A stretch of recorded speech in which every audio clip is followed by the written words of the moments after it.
Dipersembahkan oleh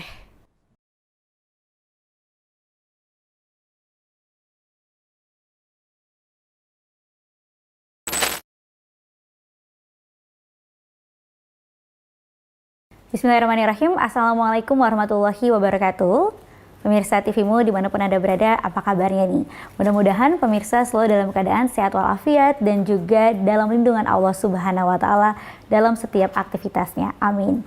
Dan senang sekali karena kali ini podcast TV Show bisa kembali hadir bersama dengan saya Vini Auliani, tentunya dalam suasana yang berbeda nih pemirsa. Karena saat ini kita berada di perpustakaan lantai 2 dari Fakultas Kedokteran dan Kesehatan UMJ. Dimana kali ini kita akan membahas mengenai screening kesehatan, lebih baik mencegah daripada mengobati. Bersama dengan Kaprodi Fakultas Kedokteran UMJ, yaitu ada Ibu Dr.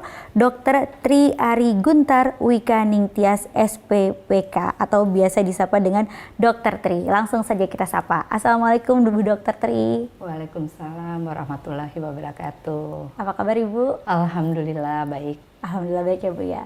Alhamdulillah juga hari ini saya sama nih Bu, pakai baju putih-putih ya Bu ya. Walaupun saya bukan dokter, bukan dokter tapi boleh ya Bu pakai baju seperti dokter ini. Boleh. Boleh. Yang penting cirinya berbeda kan? Cirinya berbeda. Iya iya. Baik. Nah, Ibu Tri, kita kali ini akan berbicara mengenai screening kesehatan. Ya karena mencegah itu lebih baik daripada mengobati. Ini mungkin prinsip yang dipegang teguh oleh semua dokter. Iya betul. Ya Bu ya. Ya, nah dalam screening kesehatan ini apa saja sih Bu yang diperiksa? Ya, jadi kalau untuk screening kesehatan tergantung kebutuhan ya. Jadi biasanya bahasa kerennya medical check up. Jadi sesuai kebutuhan. Jadi biasanya ada yang mulai dari anak-anak, kemudian orang dewasa, persiapan pranikah, kemudian juga untuk melihat atau menapis penyakit-penyakit degeneratif gitu ya. Kemudian juga pada lansia. Jadi misalnya untuk screening kesehatan, misalnya untuk pranikah ya sebelum menikah, jadi pasangan, ya bisa. Jadi itu untuk mencegah misalnya kelainan-kelainan yang ada pada pasangan nanti, pasutri nanti yang rencananya akan tentunya kan nanti rencananya akan punya keturunan gitu ya, tentu mengharapkan keturunannya yang baik, yang cerdas, yang sehat, yang soleh gitu ya. Jadi memang diperlukan screening kesehatan. Jadi kalau dari awal sudah ada, sebaiknya itu kan bisa diobati dulu, kemudian memasuki jenjang pernikahan dengan kedua pasangan yang sehat seperti itu. Kemudian juga pada usia-usia misalnya menjelang bukan lansia ya, jadi dewasa muda gitu ya, di atas 35 tahun misalnya, bisa dilakukan juga screening kesehatan untuk menapis penyakit-penyakit degeneratif. Misalnya screening kesehatan untuk melihat penyakit ada nggak potensi untuk menjadi penyakit jantung, hipertensi, stroke, diabetes mellitus maupun yang lainnya. Ya, gitu. baik. Namun kenapa sih Bu screening kesehatan ini dipandang perlu kalau bisa, karena demi untuk mencegah ya. Karena kan kita kebanyakan orang biasanya baru ke dokter kalau udah sakit. Bahkan kalau sakitnya tuh udah bener-bener mengganggu, berat gitu ya. Tapi kalau sehat-sehat aja kayaknya ya nggak perlu lah gitu ya ke dokter gitu. Kenapa ini dipandang perlu justru screening kesehatan Bu? Ya, karena gini. Kalau sudah datang ke dokter dengan sudah ada kelainan, sudah ada dengan gejala, itu kan berarti penyakitnya sudah lebih berat ya. Jadi mungkin memerlukan penanganan yang lebih banyak. Berarti unit cost atau uang yang dikeluarkan untuk juga mengobati itu tentu lebih besar. Tetapi kalau dari awal kita sudah tahu, terutama sekarang dengan jaminan kesehatan nasional ya, diupayakan untuk tindakan promotif dan preventif. Jadi dari awal sudah kita bisa tahu nih, oh ini sudah mau ke misalnya penyakit kencing manis misalnya. Nah kita sudah melakukan misalnya ini pengaturan pola makan, kemudian makanan yang manis-manis sudah mulai dikurangi, sehingga nanti pasien yang dari awal sudah kita lihat, oh ini kayaknya cenderungnya untuk jadi kencing manis gitu ya.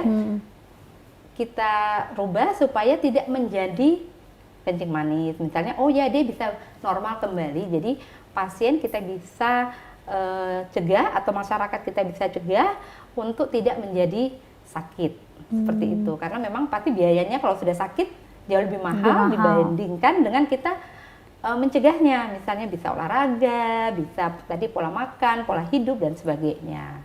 Jadi seperti itu. Baik ya. Iya. Lalu untuk screening kesehatan, misalnya seseorang sadar nih, saya mau coba deh screening ataupun medical check up. Nah ini berapa kali sekali jedanya untuk misalnya nanti screening yang selanjutnya setelah screening pertama gitu Bu? Dianjurkan untuk yang lebih dari 35 gitu ya, atau yang usia lebih tua. 35 tahun ya? Ya, itu sebaiknya sih 1 kali setahun ya. 1 kali setahun ya. Di perusahaan juga itu kan dianjurkan ya, semua screening kesehatan atau medical check up itu setahun sekali. Nah itu jadi tahun ini, misalnya tahun depan lagi, kemudian makin usia makin bertambah, sebetulnya kalau kita sudah ada dari yang awal sudah ada gejala gitu ya, sudah ada terlihat oh ya ini kayaknya ke arah suatu kelainan atau suatu penyakit, maka itu bisa lebih dirutinkan, misalnya setahun 2 kali. Setahun 2 kali ya. Iya. Baik. Nah ini gejala-gejalanya terutama kan ketika seseorang mengalami gejala ya Bu, ini sepertinya perlu nih screening. Ini gejalanya apa nih Bu? Kalau untuk tensi misalnya, gejala seperti apa sih yang memicu seseorang harus nih kayaknya saya periksa nih gitu? Jadi kalau screening kesehatan malah sebetulnya sebelum ada gejala ya. Jadi kalau sudah mulai ada tanda-tanda gejala, misalnya kok sering pusing, sering sakit kepala, kemudian itu udah kena mungkin ya? Ya walaupun mungkin belum pasti tentu, ya, belum belum pasti gitu ya. Nah itu memang sebaiknya sih dilakukan. Nah bisa datang ke rumah sakit, ke puskesmas untuk minta dilakukan medical check up atau screening kesehatan. Pokoknya begitu ada, sebenarnya kalau bisa sebelum ada keluhan ya, tapi begitu ada keluhan langsung datang untuk medical check up.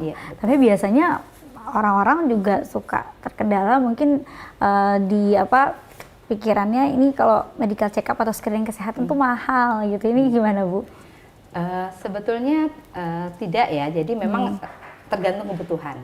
Jadi kalau memang yang mau lengkap kan itu tingkatannya macam-macam ya.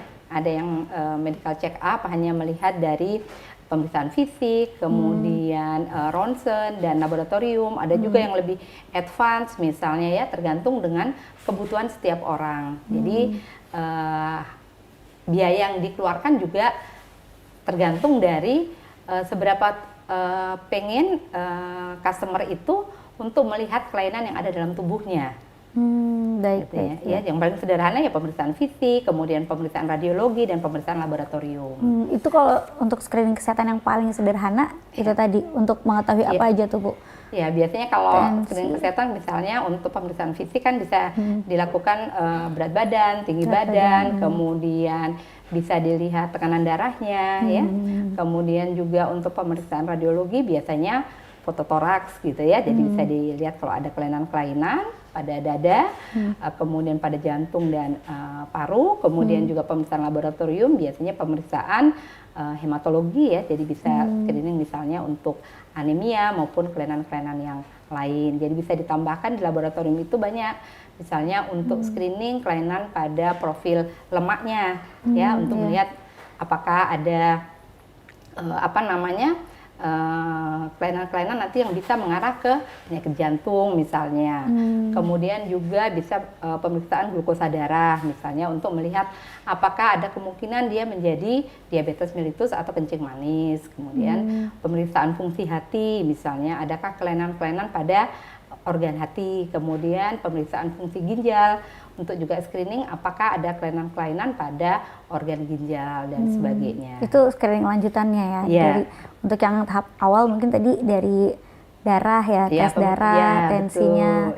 Tapi untuk yang lain-lainnya lebih ke organ-organ yang dirasa ada gejala-gejala itu tadi ya, Bu Dokter ya. Baik.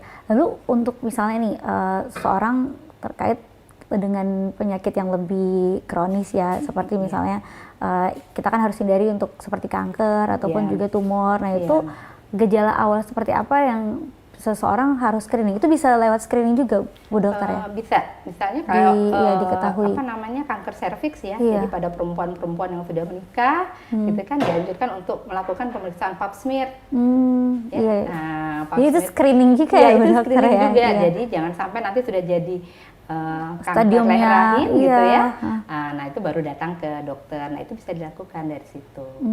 Baik-baik, ini menarik sekali. Ternyata screening itu penting karena kaitannya bisa mencegah ya daripada Iya, mengobati, betul. lebih baik mencegah. Baik Bu Dokter Tri, kita akan lanjutkan kembali, namun kita jeda sejenak ya Bu ya. Ya. Dan juga pemirsa jangan kemana-mana, kita akan kembali sesaat lagi, namun kita simak dulu yang satu ini. Pemirsa, terima kasih masih bersama kami dalam podcast TV Show. Kali ini kita membahas mengenai screening kesehatan, lebih baik mencegah daripada mengobati. Dan kita lanjutkan kembali bersama dengan Ibu Dokter Tri. Nih ya Bu Dokter, ternyata screening kesehatan itu tuh perlu medical check up ya. Jadi jangan ketika udah pusing, udah sakit, baru ke dokter. Padahal sebenarnya bisa dicegah ya Bu ya. Iya betul. Iya, nah Bu Dokter tadi Bu Dokter katakan juga bahwa screening kesehatan ini bisa dimulai ketika umur 30 tahun ke atas ya. Ini udah harus diwaspadai ya, diwanti-wanti lah ya. Nah, tapi bagaimana juga dengan anak-anak remaja ataupun juga dengan usia 20 tahunan begitu. Karena kan memang kelihatannya bugar namun tidak jarang pula ditemui banyak dari mereka yang ternyata ada terkena stroke. Mungkin karena pola hidup atau dan lain sebagainya. Ini apakah perlu juga? Sebetulnya perlu ya pada semua usia. Kita tahu bahwa kesehatan kita itu kan dimulai dari tahap awal ya, dari ibu yang mau hamil gitu ya. Jadi ibunya juga harus sehat gitu supaya nanti anaknya sehat. Kemudian selama di dalam kandungan gitu juga ya, perlu juga ibunya sehat supaya bayinya juga dapat bertumbuh dengan baik begitu lahir juga. Nah, kita tahu sekarang bahwa anak-anak sekarang itu juga banyak yang punya berat badan yang berlebih kebanyakan ya sekarang ya. Obesitas ya. Kemudian juga ada dengan obesitas ini dia bisa nanti memicu kelainan-kelainan degeneratif pada nanti usia yang sudah lebih tua. Jadi misal dari anak-anak sudah gemuk gitu ya, itu sudah faktor resiko. Kemudian nanti di usia yang 20 tahun, kemudian 30 tahunan baru kelihatan. Nah, seperti itu. Nah, kemudian kalau anak remaja dengan misalnya orang tua yang punya riwayat jantung, kemudian tekanan darah tinggi, hipertensi, kemudian diabetes mellitus atau kencing manis, sebaiknya sih dilakukan screening juga ya, karena kan faktor risikonya meningkat. Sehingga lebih baik kita lakukan pemeriksaan. Jadi kalau seperti kami di Fakultas Kedokteran, jadi sebelum mahasiswa masuk tuh ada check up dulu ya. Kemudian nanti juga masuk ke tahap profesi juga check up. Itu untuk kita lihat kemungkinan nanti apakah mahasiswa ini nanti cukup sehat atau ada memang yang perlu dilakukan dulu tindakan supaya nanti pada saat pelaksanaan pendidikan itu cukup sehat gitu ya. Dan memang dari medical check up bisa kita dapatkan nanti misalnya, oh ya kok cukup banyak ya namanya prehipertensi, ini sudah mulai nih ke arah hipertensi. Nah biasanya seperti itu kita lakukan tindakan preventif, kita lakukan penyuluhan, kita lakukan pendampingan, kita beritahukan bahwa oh ini tekanan darah kamu sudah mulai meningkat loh. Dengan berat badan kamu misalnya berlebih, kemudian ada riwayat orang tua dengan diabetes atau tekanan darah tinggi atau jantung, kamu punya faktor resiko. Jadi biasanya orang-orang dengan usia lebih muda kita bisa minta untuk merubah pola hidupnya. Dengan banyak olahraga, kemudian makanan-makanan yang sehat gitu ya. Sehingga nanti kita harapkan di usia yang lebih tua, misalnya kalau kita screening di usia 20-an gitu ya, di 30 tahun, 40 tahun tetap bugar dan sehat. Seperti itu Mbak Vini. Iya. Namun ini pemicunya biasanya apa sih Bu? Apakah tadi karena pola hidup atau gaya hidup gitu atau mungkin karena anak zaman now ini ya biasanya disebut demikian karena banyak mengonsumsi makanan instan ataupun kemasan begitu, itu memang sebegitu besar dampaknya kah? Sebetulnya sih bisa ya. Jadi memang kalau nggak salah ya sekarang itu disebutnya generasi micin gitu ya. Semua makanan itu kan dikasih dengan yang banyak mengandung sebetulnya garam ya. Sehingga itu bisa memicu salah satunya. Jadi kemudian dengan semua serba di zaman teknologi ini semua serba praktis kan. Mau pesan makanan kan nggak perlu dengan jalan, dengan apa namanya, kita pesan secara online udah datang Iya, sendiri. betul. Kemudian mau ke tempat kuliah, mau ke aktivitas misalnya, Malas jalan kaki. tidak jalan kaki, tapi misalnya kita pesan Naik juga secara kendaraan, online. Jadi ya. memang pola hidup gitu ya bisa mempengaruhi penyakit-penyakit atau kelainan-kelainan degeneratif. Nah, ini yang mungkin kita bisa cegah salah satunya dengan screening. Jadi kalau kita lakukan medical check up secara rutin gitu ya, wah bapak ibu saya nih misalnya ada penyakit gula gitu ya, wah saya sudah harus mulai hati-hati. Membatasi Ya, membatasi. konsumsi Kita gula. periksa secara rutin. Oh, ternyata saya usia lebih tua itu kan kemampuan untuk apa namanya adaptasi terhadap kelainan kan lebih apa namanya lebih sulit ya dibanding usia muda, sehingga gejala mungkin baru kelihatan pada usia yang lebih tua. Makanya kalau dari awal usia muda udah kelihatan, oh kok tensi kamu udah mulai tinggi ya, kok kadar gula kamu sudah mulai agak meningkat gitu kan, kita bisa ayo Dek misalnya kamu sudah mulai nih perhatikan olahraganya ditingkatkan, kemudian aktivitasnya juga ditingkatkan, pola makannya ya harus yang seimbang, gizi seimbang, seperti itu Mbak Vini. Baik, Jadi itu memang lebih bagus bisa ya. jadi antisipasi juga Iya, ya. antisipasi Ya, juga. dari usia-usia muda. Betul. Jangan merasa tenang ataupun abai, Iya, karena betul. justru harus diantisipasi dari usia belia itu tadi, Iya. terkait tadi pola hidup dan juga makanannya. Iya, betul. Baik, lalu untuk penyakit-penyakit berat, tadi kan untuk seperti kanker serviks saya bisa dengan pap smear ya Bu ya. Iya, pap smear. Berarti untuk penyakit-penyakit seperti tumor atau kanker, misalnya yang sudah masuk, biasanya kan orang itu baru enggak ketika sudah masuk stadium tinggi ya, 3 Iya, atau 4 gitu. iya. Berarti dengan screening ini ketika masih 1, apakah itu bisa ditekan dan bisa disembunyikan, disembuhkan Iya. begitu? Memang tidak semua bisa kelihatan ya kalau tumor ya, tapi dari kita melakukan medical check up yang rutin itu misalnya mulai timbul gejala nih, ada sesuatu yang tidak enak. Jadi kalau memang untuk kanker leher rahim itu kan bisa dilakukan screening misalnya dengan pap smear, jadi bisa ketahuan nanti kan sama dokter apa namanya obgynnya. Iya. Itu kan bisa kelihatan ya, dilakukan pemeriksaan, kemudian nanti dibawa ke laboratorium patologi anatomi, kemudian nanti dilihat apakah memang ada ke arah keganasan atau tidak. Tetapi mungkin dari gejala secara fisik itu mungkin sudah bisa dideteksi kalau kita melakukan medical check up secara rutin. Nanti kan, oh kalau ada begini nanti apa namanya pemeriksaan akan lebih advance lagi untuk melihat di mana sih letak kelainannya seperti itu. Tapi dengan satu kali mungkin belum bisa kelihatan, tetapi memang perlu pemeriksaan yang lanjutan. Baik. Seperti Iya, itu. seperti itu ya, baik. Iya. Nah tadi itu untuk yang penyakit-penyakit berat ya, bisa juga Iya. diantisipasi dan juga untuk usia-usia belia. Untuk anak Iya. kecil nih Bu Dokter, Iya. atau untuk bayi juga mungkin perlukah screening ataupun mungkin dengan pemeriksaan rutin aja ke dokter Iya. udah cukup begitu? Ya, sebenarnya dengan pemeriksaan sebetulnya kan ada namanya kartu KMS Sehat ya, mungkin. dengan adanya posyandu itu sebetulnya dengan datang di posyandu itu sebenarnya screening, karena anak-anak itu kan ditimbang. Iya, Nah, screening pada untuk saat anak-anak ya ya. screening untuk bayi-bayi buat anak-anak. Nah, pada saat ditimbang kan dilihat kok tidak ada peningkatan misalnya berat badan gitu ya, tinggi badan ya. Nah, dari situ kan bisa ketahuan. Nah, biasanya kadar-kadar posyandu itu kan sudah diberitahu kalau dari KMS-nya nih kok tidak sesuai gitu ya. Nah, itu biasanya dirujuk ke dokter di apa namanya wilayah kerja daripada posyandu tersebut. Nah, itu sebenarnya screening. Screening, Ya, screening kesehatan pada anak-anak atau bayi. Iya, pada anak Gitu. kecil. Iya, Baik. bayi baru Jadi ternyata lahir juga ada. Bayi baru lahir juga ada screeningnya. Gitu Iya, tadi dengan betul. pemeriksaan rutin ke dokter. Gitu tadi Iya, ya, Bu, ya. betul. Baik ya.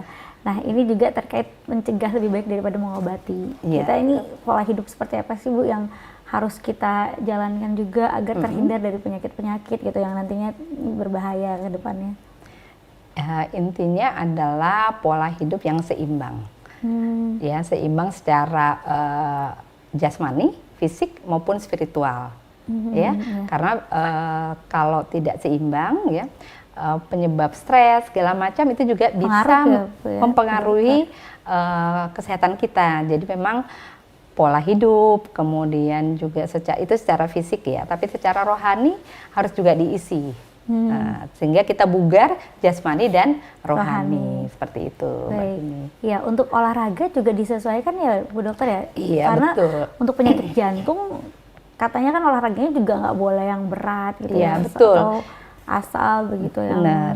apa sih lari-lari. Iya, betul. Jadi memang kalau kita sudah misalnya habis medical check up sudah tahu misalnya kalau ada kelainan atau penyakit gitu ya, memang untuk olahraga disesuaikan dengan umur dan keadaan seseorang ya. Jadi misalnya sudah didiagnosis penyakit jantung, tentunya dia tidak bisa yang aerobik yang membutuhkan kerja keras daripada jantung. Mungkin hanya boleh jalan. Itu pun tergantung dari jenis penyakit jantungnya. Memang ada juga penyakit jantung yang benar-benar memang aktivitasnya sangat dibatasi. Iya. Jadi memang tidak boleh olahraga sama sekali. Jadi memang ya. tergantung dari jenis penyakitnya untuk olahraga seperti itu. Tapi kalau secara umum dia bugar, dia sehat, sebetulnya sih semua bisa dilakukan olahraga ya. Kalau untuk menurunkan berat badan, itu olahraga yang paling tepat yang mana nih Bu Dokter? Apakah dengan lari ataupun juga dengan aerobik atau? Kalau olahraga tentunya yang membakar lemak ya, tapi lihat umur gitu ya. Jadi kalau umur masih muda mungkin boleh yang pembakarannya jauh lebih tinggi ya, misalnya lari, aerobik dan sebagainya. Aerobik juga kalau tidak salah kan ada beberapa untuk tingkatan usia ya. Jadi usia yang lebih muda tentu dia lebih kencang ya, lebih keras. Kalau usia yang lebih tua mungkin dia lebih lambat. Jadi disesuaikan ya dengan usia. Jadi betul. Disesuaikan dengan usia, kondisi tubuh ya, dan kebutuhan betul. kita juga ya Bu Benar. Dokter, buat kesehatan. Ya. Ini menarik sekali berbicara tentang kesehatan dan juga ilmu kedokteran nih. Mumpung ada Ibu Dokter Tri, kita juga ingin tahu nih sebenarnya di dunia kedokteran itu belajarnya tuh tentang apa saja sih? Kan mungkin kita hanya tahu dokter nih mengobati orang sakit gitu. Terus kalau semuanya sehat, nanti Bu Dokter gimana dong? Jangan-jangan Bu Dokternya ini nganggur gitu ya. Nah, kita akan bahas lebih dalam ya Bu Dokter Tri ya. Tapi kita simak dulu nih yang mau lewat berikut ini. Pemirsa, kembali lagi dalam podcast TV Show. Kita lanjutkan kembali membahas mengenai screening, lebih baik mencegah daripada mengobati. Kita lanjutkan bersama dengan Ibu Dokter Tri. Nah, Bu Dokter Tri, tadi kan ini suka ada anggapan ya di masyarakat awam. Mungkin ada yang masih bertanya-tanya juga tugas dan fungsi peran dokter apa sih? Karena kebanyakan dari masyarakat awam taunya dokter kan mengobati orang sakit gitu. Sementara kalau semuanya sehat, nggak ada yang sakit, ntar dokter gimana dong nih? Tugasnya apa? Bagaimana tuh Bu Dokter? Ya, jadi tugas seorang dokter itu bukan hanya mengobati ya, tapi juga promosi kesehatan, kemudian preventif, pencegahan, kemudian juga tadi kuratif ya, jadi mengobati, kemudian juga ada rehabilitasi. Jadi kalau untuk pasien-pasien yang sudah selesai diobati, maka direhabilitasi biar kualitas hidupnya menjadi lebih baik seperti itu. Jadi bukan hanya mengobati aja ya, jadi juga harus lebih giat untuk promosi kesehatan, kemudian preventif kesehatan. Malah diharapkan bahwa dokter sebagai layanan primer itu lebih giat untuk promosi dan preventif gitu, untuk mengurangi masyarakat yang sakit. Malah itu yang diharapkan dari pemerintah. Baik, berarti banyak ternyata ya fungsi dan peran dokter ini. Begitu. Namun kalau seseorang mahasiswa nih, misalnya mengambil kuliah kedokteran, berarti nanti dia kan bekerja sebagai dokter atau bisa bekerja di ranah lainnya, tidak hanya menjadi dokter saja, atau bagaimana nih Bu Dokter? Jadi untuk pendidikan dokter itu ada 2 tahap, jadi tahap akademik dan tahap profesi. Jadi kalau untuk tahap akademik berarti dia nanti menjadi sarjana kedokteran, kemudian dilanjutkan dengan tahap profesi nanti akan mendapat gelar dokter. Jadi kalau memang tidak mau praktek, dokter bisa jadi peneliti, bisa jadi entrepreneur, ya, bisa jadi yang lainnya atau struktural gitu ya. Jadi memang cukup banyak juga dokter yang tidak memakai profesinya. Gitu. Karena untuk hal lain ya, misalnya ternyata lebih tertarik ke bisnisnya ya, atau manajemen rumah sakitnya. Iya, gitu ya. Misalnya dia punya klinik atau rumah sakit, dia pegang manajerial ya. Kemudian misalnya dia tertarik menjadi peneliti, maka dia juga bisa jadi seorang dokter yang jadi peneliti, ya cukup banyak juga dokter yang menggeluti bidang penelitian kesehatan. Bidang kesehatan ya. Iya. Jadi prospeknya ternyata jadi dokter atau kuliah di jurusan kedokteran ini banyak ya, Iya, luas. betul. seperti Tidak hanya itu. menjadi dokter. Tidak hanya menjadi dokter. Baik. Lalu kaitannya dengan UMJ, ini bagaimana juga untuk menghasilkan SDM dokter yang mumpuni? Ini apa saja program-program yang dihadirkan dari UMJ ini? Iya. Jadi untuk tahap akademik tentunya kurikulum yang ada di tahap akademik yang dijalani oleh mahasiswa selama 7 semester tentu mengacu kepada kurikulum yang ada di standar pendidikan dokter secara nasional ya. Kemudian keunggulan yang lainnya adalah karena kita di Muhammadiyah, berarti kita mencetak dokter-dokter yang Islami yang mempunyai akhlak yang Islami dan berkarakter Muhammadiyah seperti itu. Ya. Tenang ya jadinya Bu Dokter. Iya.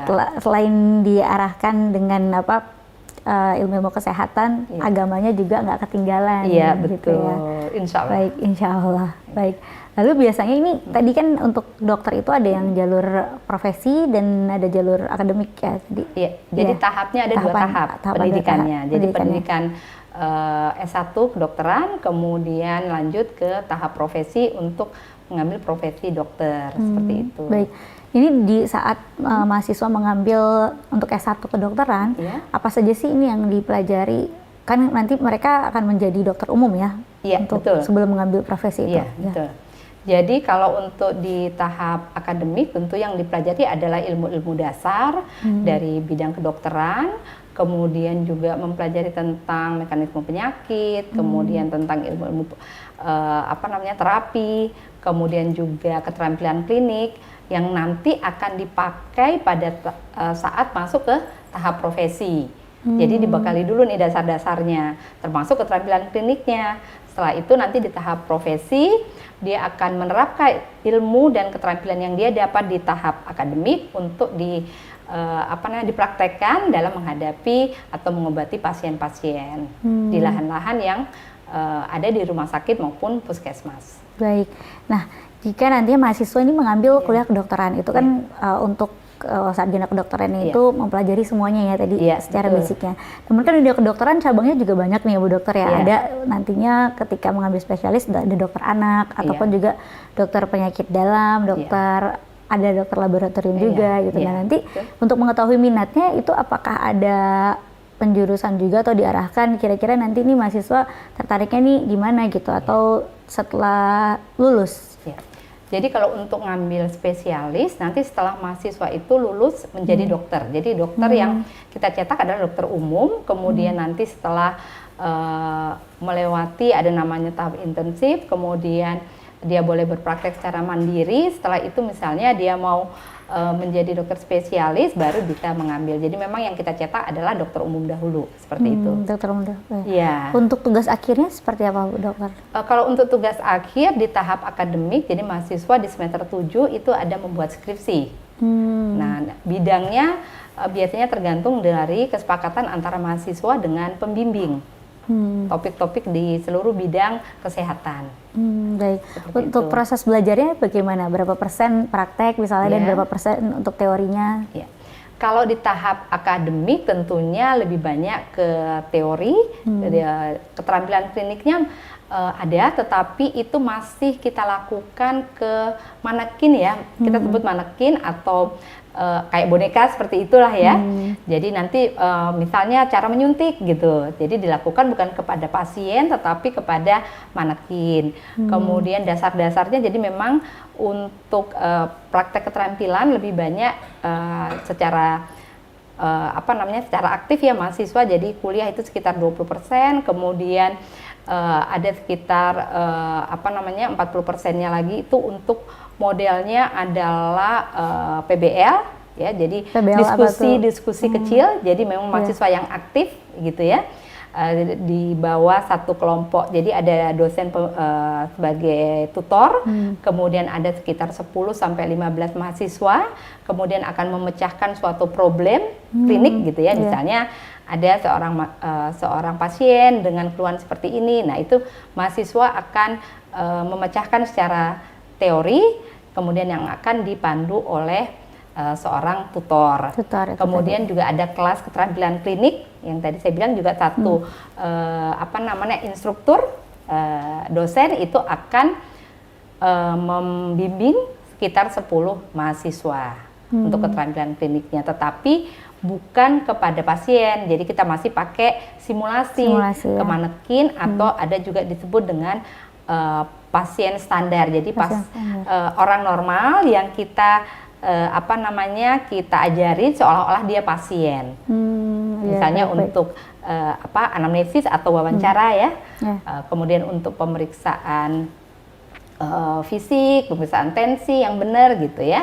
Nah seperti itu. Jadi coba dulu ke simulasi manekin atau boneka ya. Jadi secara boneka yang memang sudah secara medis itu dipakai, kemudian baru dicoba kepada mahasiswa sendiri gitu ya. Misalnya kalau tensi gitu ya, sukarelawan ya, dokter. Atau ke pasien standar kita sebut. Jadi pasien yang orang yang normal seolah-olah dibuat seperti pasien ya. Seperti itu. Baik ya. Untuk fasilitas yang menunjang ada apa saja nih yang difasilitasi oleh UMJ ini?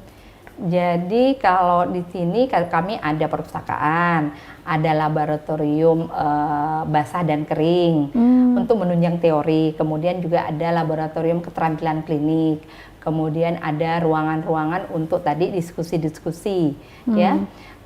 Kemudian ada juga lembaga kemahasiswaan tadi yang di depan. Nah itu ada juga lembaga kemahasiswaan untuk kegiatan-kegiatan mahasiswa, kemudian lapangan olahraga, kemudian laboratorium komputer, ya, kemudian juga tentunya ruang ibadah pada setiap lantai itu kami sediakan, seperti itu. Baik ya. Kapasitasnya untuk satu kelas biasanya berapa orang? Ya, jadi untuk setiap angkatan kurang lebih kami menerima sekitar 150 mahasiswa. 150 mahasiswa? Iya, untuk kelas besar. Banyak, kemudian nanti dari kelas besar itu akan dibagi-bagi lagi menjadi kelas-kelas kecil untuk kegiatan misalnya keterampilan klinik, kemudian tutorial, dan sebagainya. Baik itu. Ya. Baik, dan kita juga ingin tahu untuk dosen-dosennya nih, dosen-dosennya apakah juga dokter-dokter yang berpraktek di mana saja ataupun juga siapa saja, tapi simpan dulu jawabannya Bu Dokter ya. Kita akan kembali membahasnya setelah yang satu ini. Pemirsa tetap bersama kami akan kembali usai jeda berikut ini.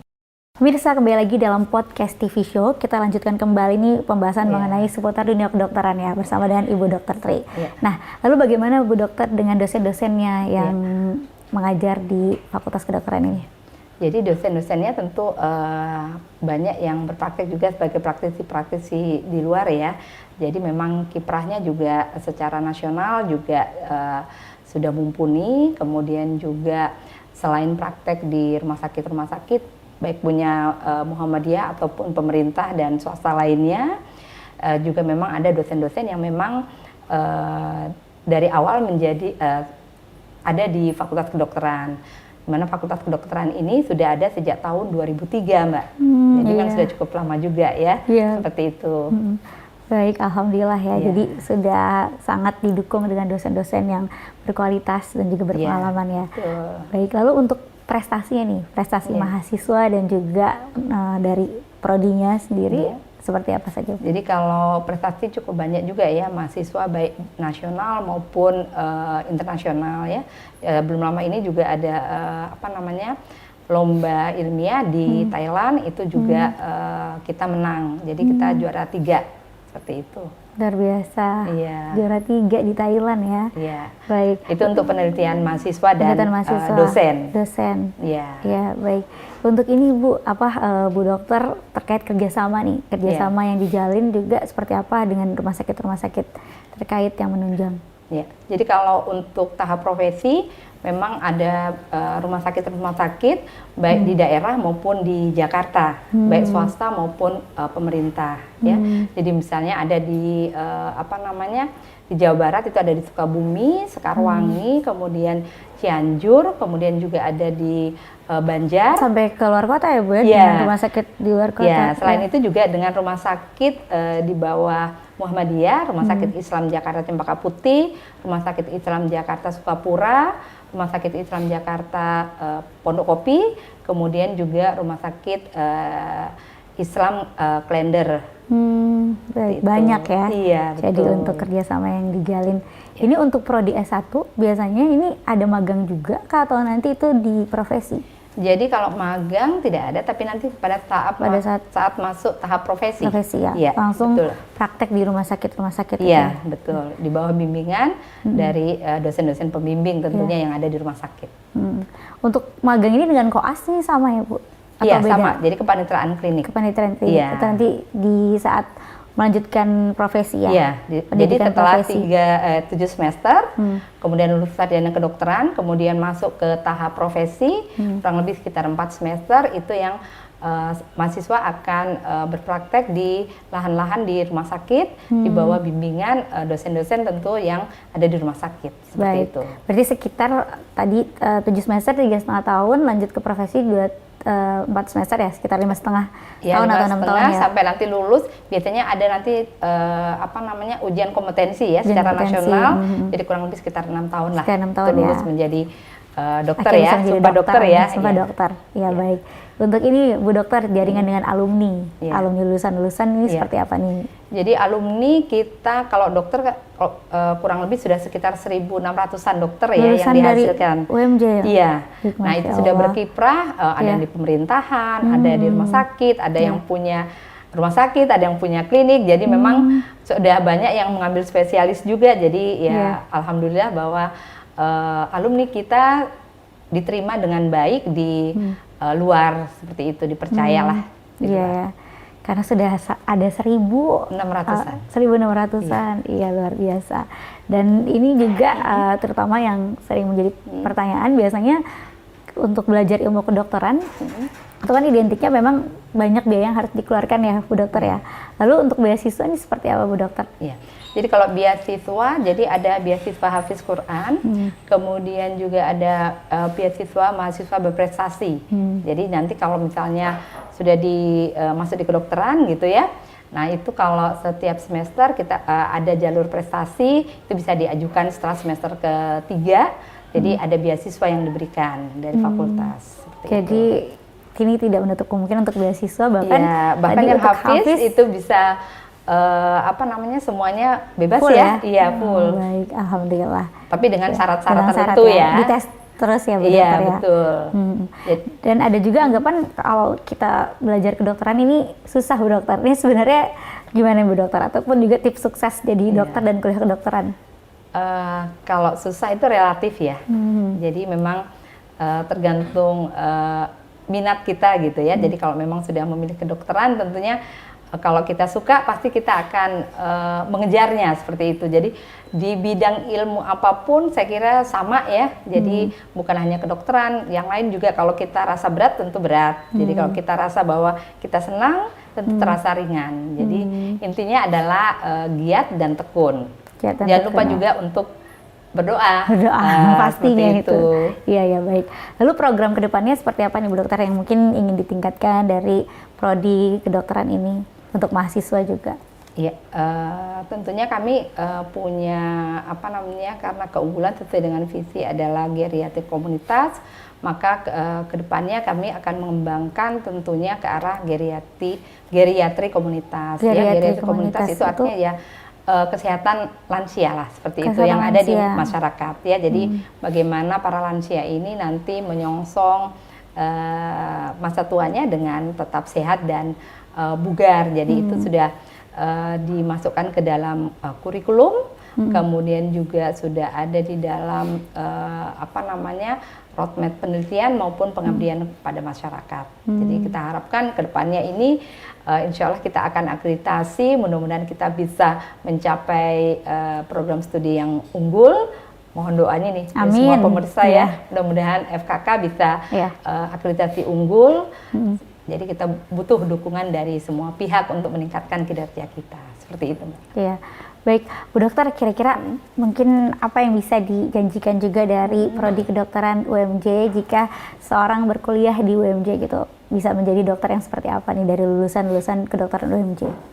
Ya, kami harapkan bahwa lulusan kita menjadi bukan hanya menjadi dokter yang profesional, tetapi juga mempunyai akhlak yang baik sesuai dengan nilai-nilai Islam dan kemuhammadiyahan, seperti itu. Jadi itu keunggulannya Bu Dokter ya, yang betul. ditawarkan dari kedokteran UMJ ini. Iya.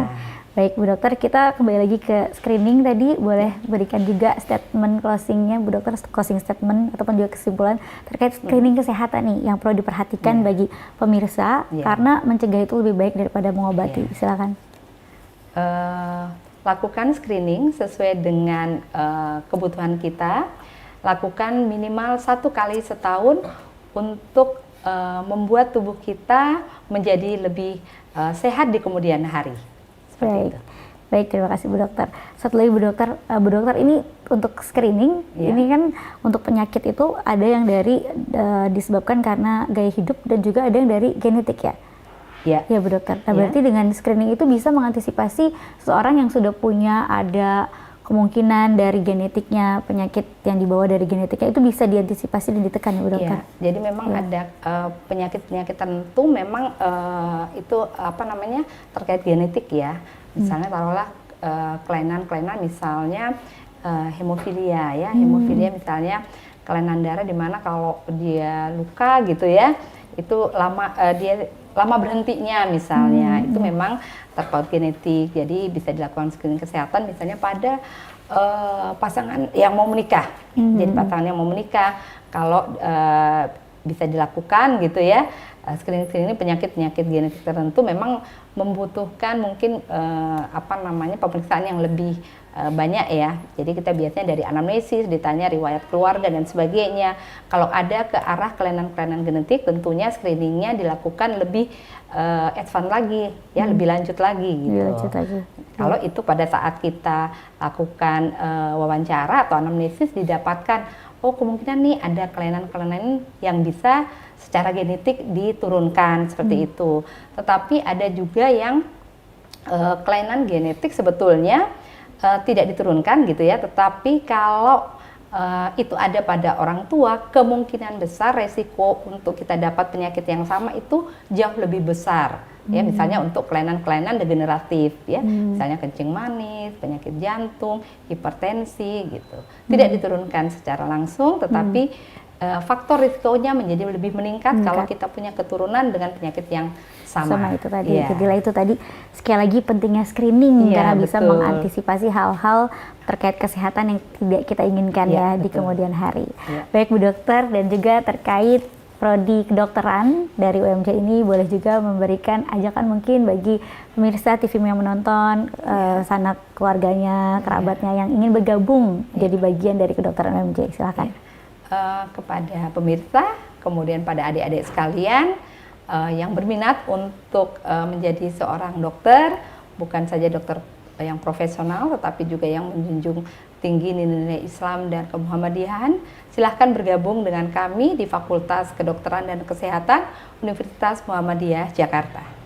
Baik, terima kasih Ibu Dokter Tri Mbak Vini atas penjelasan dan juga pencerahannya seputar screening dan juga ilmu kedokteran di UMJ. Dan pemirsa, tidak terasa kita sudah sampai di penghujung acara. Alhamdulillah kita sudah menyimak secara keseluruhan informasi yang diberikan dari Ibu Dokter Tri. Sekali lagi terima kasih Bu Dokter. Sama-sama. Ya, dan tidak terasa kita sudah sampai di penghujung acara ini. Tiba saatnya kita harus mohon undur diri pemirsa. Saya Vini Auliani juga dengan Ibu Dokter Tri serta seluruh kerabat kerja yang bertugas, kami mohon pamit undur diri. Sampai jumpa di lain kesempatan dalam podcast TV Show. Wabillahi taufiq wal hidayah. Wassalamualaikum warahmatullahi wabarakatuh. Waalaikumsalam warahmatullahi wabarakatuh.